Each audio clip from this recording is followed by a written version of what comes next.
আসসালামু আলাইকুম এভরিওয়ান। বাবার মৃত্যু গল্পের ৮ নাম্বার পার্ট। তো চলো বেশি কথা না বলে গল্প শুরু করা যাক। আমি গালিবের দিকে তাকাচ্ছি, গালিব আমার দিকে তাকাচ্ছে। মোটুর রুমে আছি দুজন, ফ্লোরের মাঝে রক্ত দেখা যাচ্ছে। মোটু নাকি মামার সাথে হসপিটালে যাচ্ছে, কিন্তু ওর রুমে রক্ত আসবে কি করে? গালিব বলল, মেঘ, ওর ফ্লোরে রক্ত। আমি বললাম, এমনও হতে পারে সে ঘটনার পর সেখানে গিয়েছে, আর আহত মামিকে ধরার পর ওর শরীরে রক্ত লেগেছে। গালিব বলল, দেখ, একটু দূরে দূরে রক্তের ফোঁটা, বোঝা যাচ্ছে যে সে রক্তগুলো মুছতে চেয়েছিল। এবার সন্দেহজনক, কারণ মোটু যে রক্তগুলো মুছতে চেষ্টা করেছিল সেটা স্পষ্ট।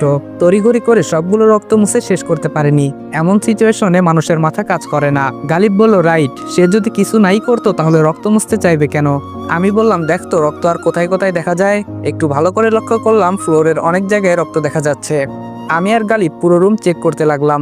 এক পর্যায়ে ড্রেসিং টেবিলের পেছনে দাঁড়ানো একটা দা দেখতে পেলাম। আমি গালিবকে ডাক দিয়ে এদিকে আসতে বললাম। গালিব বলল, কি? আমি বললাম, দেখ। গালিব বলল, ও মাই গড। আমি বললাম, টাচ করিস না, পরে আরেক সমস্যা। গালিব বলল, কয়টা ছবি তুলে রাখি? আমি বললাম, অবশ্যই। মোটর রুমের দরজা বন্ধ করে আমি আর গালিব চিলেকোঠায় চলে আসলাম। আমি বললাম, আমার কি মনে হয় গালিব, মোটু মামিকে আঘাত করার পর বেশি সময় পায়নি। সে রুমে আসার সাথে সাথে কেউ বোধহয় তার দরজার কাছে এসে চিল্লাচিল্লি শুরু করে। উপায়ান্তর না দেখে মামির কাছে যায়। সেখান থেকে মামা বা কেউ বলে তাদের সাথে হসপিটালে যেতে। গালিব বলল, রুমের দরজা পর্যন্ত বন্ধ করার সময় পাইনি। আমি বললাম, কিন্তু তরির সাথে তার সম্পর্ক কি? গতকাল ছেলেটাকে গুম করলো, আজকে এত বড় একটা ঘটনা। গালিব বলল, কি জানি। আচ্ছা, মামির হাত তো তুই কাটবি বলেছিলি, মোটু কাটলো কেন? আমি বললাম, তরির সাথে নিশ্চয়ই মোটুর কোনো কিছুর সম্পর্ক আছে, সে সাধারণ কেউ না। গালিব বলল, আমি বললাম, আমাকে আর হাত গুটিয়ে বসে থাকলে চলবে না, মাঠে নামতে হবে। বাবার মৃত্যুর রহস্য আর এই ঘটনার রহস্য বের না করে আমি থামছি না। গালিব বলল, ঠিক, আমাদের উচিত সব রহস্য খতিয়ে বের করা। এভাবে সময় নষ্ট করলে পরে কিছুই করতে পারবো না। পুরো বাড়িতে থমথমে পরিবেশ। ইতিমধ্যে পুলিশ এসে পুরো বাড়ি তল্লাশি করেছে। আমার রুমেও আসলো, কিন্তু কিছুই পেল না। পুলিশের সাথেই আবার নিচে নামলাম। কয়েকজন পুলিশ মোটুর রুমে ঢুকলো, একটু থমকে গেলাম। এবার বোধ হয় মোটু ধরা পড়বে। বাম দিকে তাকাতেই আবার থমকে গেলাম। মোটু আমার সাথেই দাঁড়িয়ে আছে, তার মানে সে হসপিটালে যায়নি। পরের দিন বিকেলবেলা পরিকল্পনা করে মোটুকে চিলেকোঠায় নিয়ে আসলো গালিব। তারা রুমে প্রবেশ করতে আমি মোটুর মুখে ট্রাঙ্কুলাইজার মেডিসিনটা স্প্রে করলাম। সে সাথে সাথে নেতিয়ে পড়ল। গালিব খাটের পায়ের সাথে মোটুকে আষ্টে বেঁধে ফেললো। মেডিসিনটা সকালবেলা অনেক কষ্টে একটা হসপিটাল থেকে সংগ্রহ করেছি, জাস্ট এই কাজটার জন্য, তবে সামনে আরো কাজে আসতে পারে। মুখে পানি ছিটিয়ে দিতেই তার ঘুম ভাঙলো। মনে করেছিলাম সে ছুটার জন্য জোরাজোরি করবে, কিন্তু না, সে চুপ করে বসে আছে। আমি টেবিল থেকে গ্লাসটা হাতে নিলাম। আমি বললাম, কি নাম তোর? সত্যি সত্যি বল, না হয় হাতের নখ সব উপড়ে ফেলবো। মোটু বলল, তার আর দরকার নেই, চুপ হয়ে বসেন, আমি বলছি। আমি বললাম, আপোষে বললে তো ভালোই। গালিবকে চোখের ইশারা দিলাম রেকর্ডিং করার জন্য। মোটু বলল, আর একটু সামনে এসে রেকর্ড করেন, না হয় স্পষ্ট রেকর্ড হবে না। আমি বললাম, তুমি দেখছি একটু অ্যাডভান্স। গালিব, রেকর্ড বন্ধ কর। গালিব বলল, ঠিক আছে, এবার বলো তোমার পরিচয়। মোটু বলল, আমার নাম তন্ময়, বাড়ি ঢাকায়। আমি বললাম, তোর উদ্দেশ্য কি? তোমার আম্মু তরিকে চুরি করে নিয়ে এসেছিল। আমি বললাম, কবে? মোটু বলল, তরির বয়স যখন 2 মাস তখন। আমি বললাম, তুই জানলি কি করে? মোটু বলল, 18 বছর আগে আমরা ছিলাম অত্যন্ত গরিব। আমি তখন টোকাই ছিলাম। তরির জন্ম হয় 2 মাস। এর মাঝেই আম্মু টুকটাক কাজ শুরু করে দেয়। কি করবে বলেন? গরিব মানুষ, না খেয়ে থাকতে হবে। তরি আম্মুর পেটে থাকতেই আব্বু তখন নতুন আরেকটা বিয়ে করে অন্য কোথাও চলে যায়। যাই হোক, আম্মু হসপিটালে কাজ করত। নতুন বাচ্চা কাচ্চা হলে মায়ের বা বাচ্চার সেবা যত্ন করত। ওরা খুশি হয়ে যা দিত সেটা দিয়েই মা ছেলের সংসার চলতো। একদিন হসপিটাল থেকে একটা বাচ্চা চুরি হয়। সেটা আপনার আসল বোন তরি, আর বর্তমান যাকে তরি হিসেবে জানেন ওর নাম লামিয়া।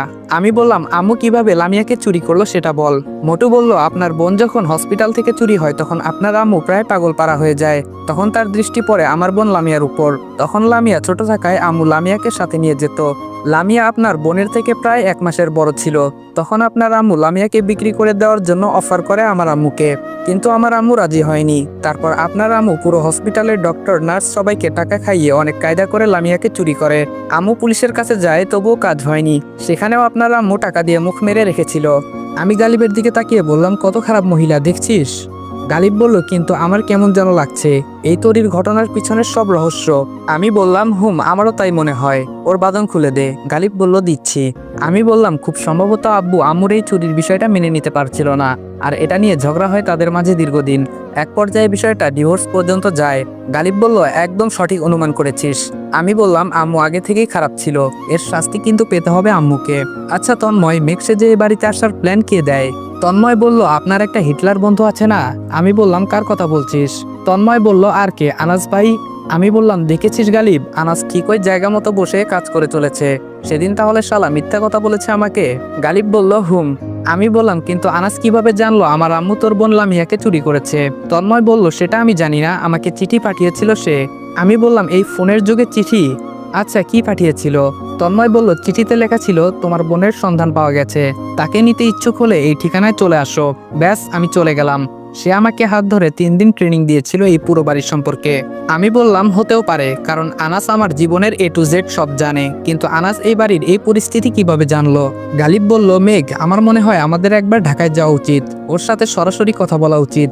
সে কেন করছে এমন সবকিছুই আমাদের থেকে লুকিয়েই বা করছে কেন? আমি বললাম, যাব, জাস্ট একটা কাজ এখানে করব, তারপর যাব। গালিব বলল, আবার কি কাজ? আমি বললাম, কাল সকালে দেখবি, এত আগে তোকে টেনশন দিয়ে লাভ নেই। গালিব বলল, ওকে। আমি বললাম, আচ্ছা তন্ময়, একটা জিনিস মাথায় ঘুরপাক খাচ্ছে, ছেলেটাকে তুই ঘুম করেছিস? তন্ময় বলল, হুম। আমি বললাম, তুই তাহলে গালিব আর তরির সম্পর্কের কথা জেনেছিলি? তন্ময় বলল, আগে জানতাম না, এখানে এসে দেখেছি। আমি বললাম, মামির হাত কাটার প্ল্যান ছিল আমার, তুই জানলি কি করে? তন্ময় বলল, আমি জানি না আপনিও প্ল্যান করে রেখেছেন, কিন্তু সেদিন খুব রাগ উঠেছিল, বোনটা তো আমার, সেদিন ভেবেছিলাম হাত কাটবো, কেটে দিয়েছি। আমি বললাম, এত মানুষের ভিড়ে হাত কাটার মতো সুযোগ পেলি কোথায়? তন্ময় বলল, আপনার মামি মুন্নির সাথে বাড়ির চিপায় প্ল্যান করছিল আমাকে কিভাবে মেরে ফেলানো যায়, কারণ তারা জানে আমি মেঘ, আমি সব শুনেছি। আর আগেও একবার অ্যাটাক হয়েছিল, আনাস ভাই আমাকে একটা স্প্রে দিয়েছিল, যেটা প্রয়োগ করলে মানুষ অজ্ঞান হয়ে যায় সাথে সাথে। 48 ঘন্টা পর জ্ঞান ফিরে অ্যান্ড সুস্থ হতে 10-12 দিন সময় লাগে। সেটা আগে স্প্রে করি, তারপর হাত কেটে দেই। আমি বললাম, বুঝেছি, সব আনাসের আবিষ্কার, ওকে ডক্টর ঝাটকা লাইট বলা যেতে পারে। গালিব বলল, মেঘ, এখন রসিকতার সময় নেই। আমি বললাম, ধৈর্য ধর, কাল সকাল থেকে আরেকটা মিশন স্টার্ট করব। আর হ্যাঁ তন্ময়, আমাদের এই কথাগুলো যেন কেউ না জানে, আগে যেমন ছিলি তেমনই সবার সাথে অভিনয় করে যাবি। তন্ময় বলল, ঠিক আছে। মেঘার মেসেজ আসলো সন্ধ্যা পরে তার সাথে নদীর পাড়ে দেখা করার জন্য। অবশ্য সেটার অপেক্ষায় ছিলাম, খুব চেয়েছিলাম মেঘা এমন কিছু বলুক। মনে হচ্ছে কতদিন দেখি না পাগলিটাকে পেতে আমাকে স্ট্রাগল করতে হবে। আচ্ছা, সেদিনের সেই স্বপ্নটার মানে কি ছিল? স্বপ্নটা কি সত্যি মস্তিষ্কের কাজ ছিল? আমি বললাম, এতক্ষণ লাগলো আসতে? মেঘা বলল, বাড়িতে কিভাবে যে বলে বুঝিয়ে এসেছি। আমি বললাম, এত রিস্ক নেওয়ার কি দরকার ছিল? মেঘা বলল, দোষ তো আপনার। আমি বললাম, আমার কি দোষ? মেঘা বলল, সেদিন যদি জোর না করতেন তাহলে আজকে এমন হতো না, জোর করেই ভালোবাসি কথাটি মুখ থেকে শুনেছেন। আমি বললাম, আমি বলেছি যে আমার সাথে দেখা করো? মেঘা বলল, আপনি না বলতে পারেন, কিন্তু আমি তো আর পারি না, আপনাকে দেখতে ইচ্ছে করছিল খুব। আমি বললাম, বুড়োকে কি বলে বুঝাবে? মেঘা বলল, সেটা আমার চিন্তা, আপনাকে এটা নিয়ে চিন্তা করতে হবে না। আমি বললাম, এখানে বসে থাকবে নাকি একটু হাঁটাচলা করবে? মেঘা বলল, মার্কেটে যাব। আমি বললাম, শপিং করবে? মেঘা বলল, হুম, তবে আমার জন্য নয়, আপনার জন্য। আমি বললাম, মানে আমার কি কাপড় চোপড় নেই নাকি? আমি বললাম, কেন? মেঘা বলল, আমার পছন্দের একটাও নেই। আমি বললাম, এত দামি টি শার্ট তোমার পছন্দ হয় না? মেঘা বলল, এমন মেদা কালারের টি শার্ট আমাকে ফ্রি দিলেও নিব না। আমি বললাম, তোমাকে ফ্রি দেয় কে? মেঘা বলল, অবশ্য এখন এটা ফেলে দিতে হবে, না হয় এমন অবস্থা করব কাউকে ফ্রি দিলেও নিবে না। আমি বললাম, কেন? মেঘা বলল, আমার পছন্দ হয় না। আমি বললাম, আচ্ছা, কাউকে দিয়ে দিব। মেঘা বলল, গুড আইডিয়া, এখন থেকে আমি যেভাবে বলবো সেভাবেই চলবে। আমি বললাম, কখনো না। মেঘা বলল, সবকিছু তো আমার মতো চলতে বলিনি, জাস্ট আমি তোমাকে আমার মনের মতো করে সাজিয়ে রাখবো। আমি বললাম, আমি কি পুতুল? মেঘা বলল, আমার কাছে তাই, এসব কালারের পোশাক আমার একদম পছন্দ না। আমি বললাম, আচ্ছা মার্কেটে চলো, তুমি যেরকম পছন্দ করবে সেরকমই পরবো। মেঘা বলল, আর হ্যাঁ, শপিং কিন্তু আমি করে দিব, সেখানে গিয়ে কোনো প্রকার জোরাজোরি চলবে না। আমি বললাম, তাহলে তো ভালোই, এমন গার্লফ্রেন্ড কয়জন পায়? মেঘা বলল, আমাকে সব মেয়েদের মতো একদম ভাববেন না। আমি বললাম, সব মেয়েদের মতো যদি ভাবতাম তাহলে এই মায়াবতীর প্রেমের জালে ফাঁসতাম না। মেঘা বলল, আপনি কথায় কথায় শুধু মায়াবতী বলেন, মায়াবতী কারা হয় জানেন? আমি বললাম, কারা হয়? মেঘা বলল, যারা একদম ফর্সা, মুখের মাঝে আছে মাধুর্য, মুখের প্রতিটা গঠনে মায়াবী ছাপ। আমি বললাম, তোমার মাঝে কোনোটার কমতি নেই, আমার কাছে এটাই মুগ্ধকর। মেঘা বলল, মাঝে মাঝে নিজের প্রতি নিজের হিংসে হয়। আমি বললাম, কেন? মেঘা বলল, আপনার মতো একজন সঙ্গী কি আমি পাওয়ার যোগ্য সেটা ভেবে। আমি বললাম, সেদিন রাতের মতো কি আবার ধরবো? মেঘা বলল, না, এখনো হাতে ব্যথা পাই। আমি বললাম, তাহলে নেক্সট টাইম যেন এই শব্দগুলো না শুনি। মেঘা বলল, যা সত্যি তাই। আমি বললাম, আবার? 10 মিনিট যাবত মেঘার পেছন পেছন ঘুরছি, সে একটার পর একটা দেখে যাচ্ছে, এটা আমার কাছে খুব বিরক্তিকর। শপিং মলে ঘোরাঘুরি কেমন যেন লাগে। আমার কথা হচ্ছে, দুইটা দেখবো, একটা কিনবো, কাহিনী শেষ। মহিলাদের মতো পুরো দোকান উল্টিয়ে পরে বলবো পছন্দ হয় না, অন্য দোকানে যাই। আমি দোকানি হলে এমন কাস্টমার সাইজ করতাম। মেঘা আমার হাতে একটা কালো বডি ফিটিং শার্ট ধরিয়ে দিয়ে বলল, এটা পরে আসো। আমি বললাম ঠিক আছে মহারানী। একটু পর মেঘা বলল, একবার আয়নায় দেখো তো কত সুন্দর লাগছে।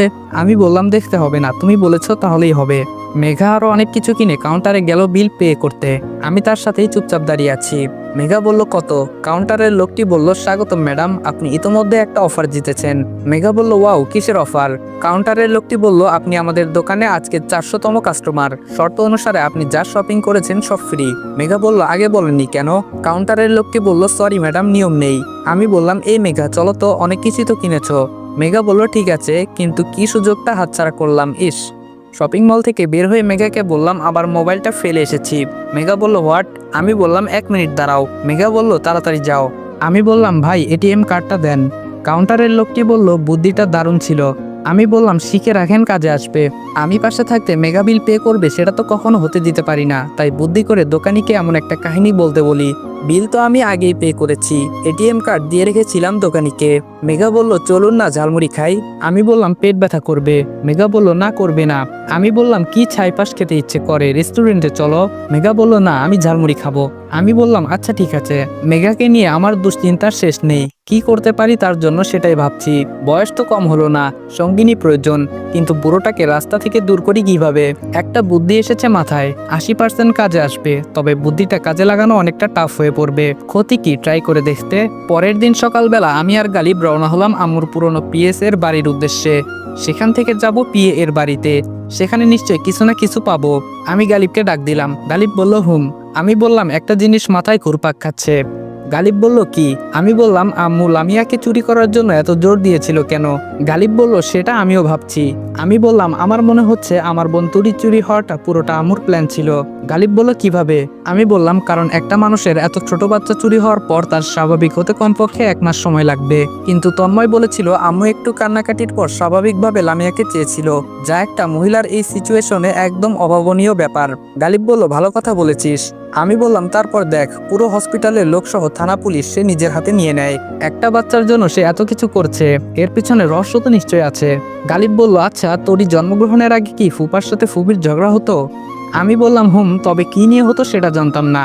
গালিব বলল, অনেক চিন্তার বিষয়। আমি বললাম, আচ্ছা, আমরা আগে গন্তব্যে যাই, সেখানে গেলেই সব তথ্য বের করতে পারবো। আমাদের ধাপে ধাপে অগ্রসর হতে হবে। গালিব বলল, হুম, না হয় সব থেকে আবার বিচ্ছিন্ন হয়ে যাব। আমি বললাম, আর বেশি দিন লাগবে না, আমার কেন যেন মনে হচ্ছে সব রহস্যের দ্বার প্রান্তে আছি।